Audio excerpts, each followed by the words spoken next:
আমিও। প্রেমা পূর্ণার দলে ঢুকলো। হেমলতার চোখ বেয়ে দুফোঁটা জল গড়িয়ে পড়ল। এই কালো রঙের জন্য ছোট থেকে সমাজে তুচ্ছ তাচ্ছিল্য হয়ে এসেছেন। কত লুকিয়ে কাঁদা হয়েছে, কত করে চাওয়া হয়েছে কেউ সুন্দর বলো, কিন্তু সেই কপাল কখনো হয়নি। আর আজ এই বয়সে এসে শুনলেন তিনি কুৎসিত নন, তার মাঝেও সৌন্দর্য আছে। জন্মদাত্রী মা কালো রঙের জন্য গরম চামচ দিয়ে পোড়া দাগ করেছিলেন ঘাড়ে, আর গর্ভের সন্তান আজ সেই অনুচিত কাজের জবাব দিল।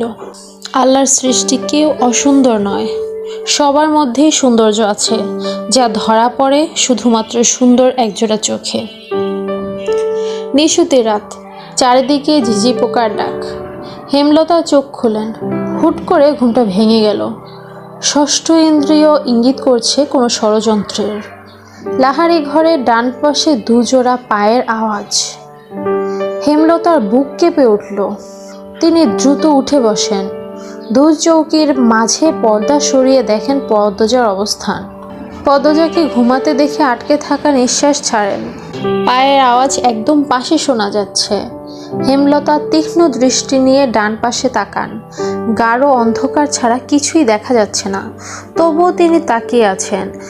দৃষ্টি দেখে মনে হচ্ছে অদৃশ্য গোপন শত্রুকে তিনি দেখতে পাচ্ছেন। কে ওখানে? হেমলতার ঝাঁঝালো কণ্ঠে পায়ের আওয়াজ থেমে গেল। সেকেন্ড কয়েক পর দুই জোড়া পা যেন ছুটে পালালো।